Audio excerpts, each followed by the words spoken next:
Ingeniero Teodoro Huergo-Chipani, docente del curso de Manejo y Conservación de Suelos. El día de hoy les presentaremos las propiedades físicas del suelo. Para ello es necesario conocer sobre qué es la estructura, la porosidad y de qué está compuesto el suelo, la textura del suelo. Como introducción tenemos que el suelo es un manto continuo sobre la superficie de todos los continentes, excepto sobre las montañas glaciares y hielos. También podemos decir que el suelo es una fina capa de material fértil que recubre la superficie de la Tierra.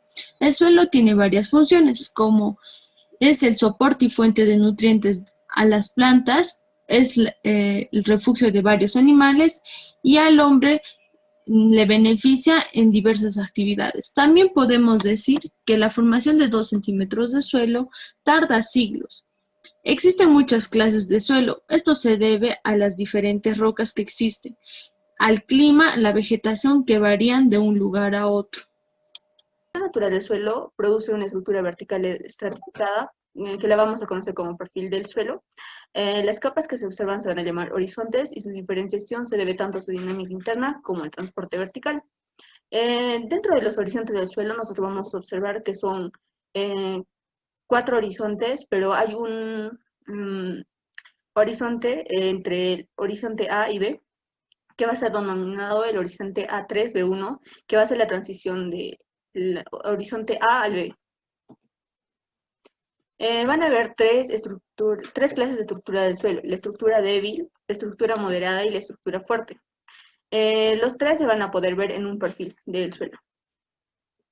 Los tipos de estructura. Hay cuatro tipos de estructuras. Entre la primera va a ser la estructura granular y migajosa, que son partículas individuales de arena, limo y arcilla, agrupadas en granos pequeños casi esféricos. El agua circula muy fácilmente a través de estos suelos. Por lo general se encuentra en el horizonte A de los perfiles de los suelos. También las estructuras en bloques o angulares, que son partículas de suelo que se agrupan en bloques casi cuadrados o angulares, con los bordes más o menos pronunciados. Los bloques relativamente grandes indican que el suelo resiste la penetración y el movimiento del agua. Suelen encontrarse en el horizonte B cuando hay acumulación de arcilla. La tercera estructura va a ser la estructura prismática y columnar, son partículas de suelo que han formado columnas o pilares verticalmente separados por fisuras verticales diminutas, pero definidas. El agua va a circular con mayor dificultad y el drenaje va a ser deficiente. Normalmente se va a encontrar en el horizonte B cuando hay acumulación de arcilla.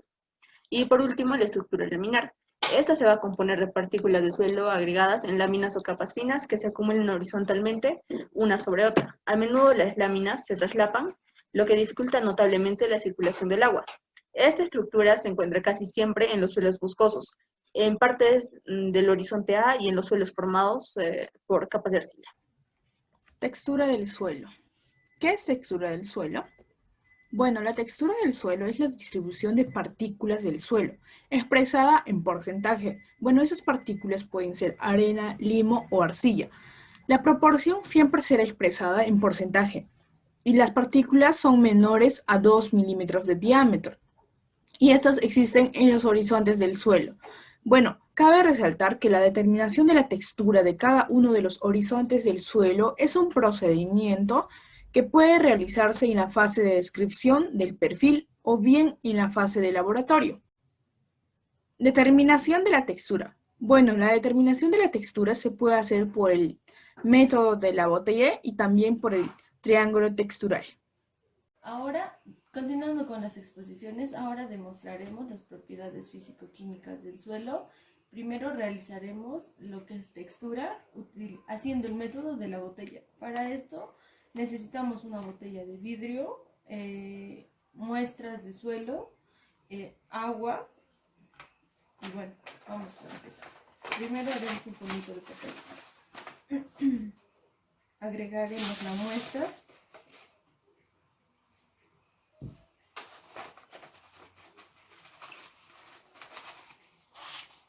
Luego agregaremos el agua utilizando una jarra medidora, aproximadamente 200 ml.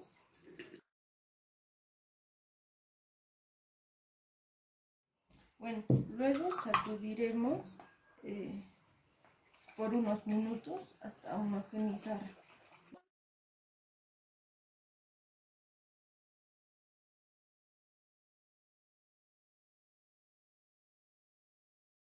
El mismo procedimiento realizaremos para las demás muestras. Luego dejaremos sedimentar por 24 a 48 horas. Continuando con la porosidad del suelo, la porosidad se conoce como el porcentaje en volumen del suelo que no es ocupado por partículas sólidas. Estas pueden ser ocupadas por agua, gases o alguna actividad biológica del suelo. Ahora, se habla de porosidad del suelo, pero más concretamente se debería conocer como porosidad del horizonte, ya que un horizonte cuenta con diferentes capas, y en cada diferente capa tiene una estructura y con una porosidad diferente. Ahora, estos cambios pueden ser más acentuados por la acción del hombre, por acciones de agricultura, como el laboreo a la misma profundidad, que se basa en una técnica para el sembrado de especies perennes, las cuales van a tardar de 2 años a más de vida. Esa técnica, que generalmente se usa con maquinaria pesada, con tractores, se hace una excavación de una profundidad de 30 a 40 centímetros para así ayudar a la permeabilidad del suelo. Pero debido al peso de la maquinaria, que oscila entre las 10 toneladas, también se realiza la compactación de este. Para la circulación de maquinarias se va más al ámbito de la minería, donde el transporte de materia prima para poder hacer la extracción del mineral va a ser causa de la compactación. En el pisoteo del ganado, mayormente lo que será el pastoreo. La relación entre la porosidad y estructura es muy estrecha, ya que la disposición de las partículas del suelo determina la cantidad y la naturaleza de los poros. Ahora, la unidad estructural se diferencia entre sí por superficies de debilidad o ruptura de las que los separan y se conforman los poros del suelo. Ahora, existen diferentes poros del suelo. Entre los 2 micrómetros hasta los 50 micrómetros son los mesoporos, que se encargan de la retención de agua que va a estar disponible, pero igual o mayor a 80 micrómetros son los responsables del movimiento rápido del agua y la aireación en el suelo.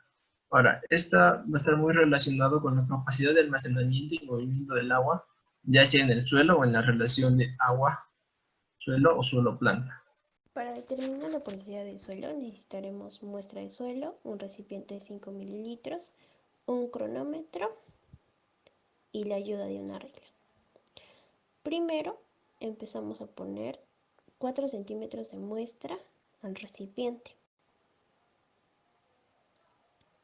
Seguidamente, aproximadamente 1 mililitro. Y empezamos a tomar el tiempo. Como podemos observar, dentro del recipiente se empiezan a formar unas burbujas. Eso quiere decir que el agua está filtrando, buscando la manera de filtrar hacia abajo. Generalmente esto se hace durante 1 minuto. Ahora está tardando con 4 segundos, que es un largo tiempo, lo que nos indica que esta muestra tenía pocos espacios vacíos. Como podemos observar, el agua filtró a 3 centímetros, la parte mojada y la parte seca. Los resultados del laboratorio. Para el método de la botella, usamos el triángulo textural para comparar.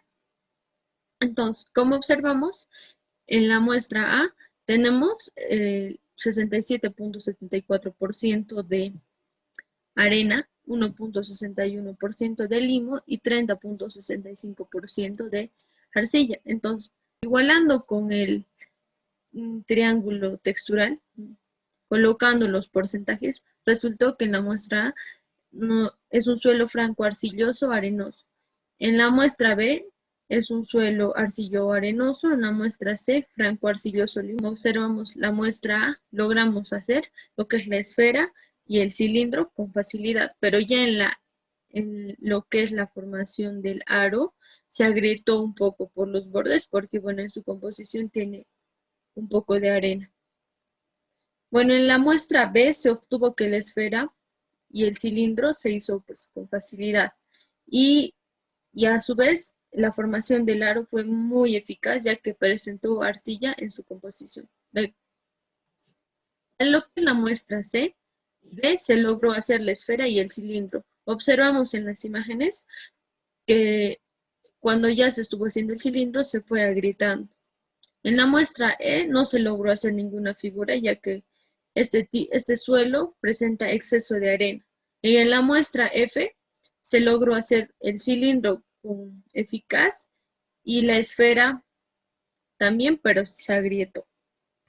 En cuanto a los resultados para la D y en la E, 1.5 centímetros, en la F 1.3, teniendo como menor tiempo los 30 segundos en la muestra F, ya que esta muestra era arenosa, definiendo así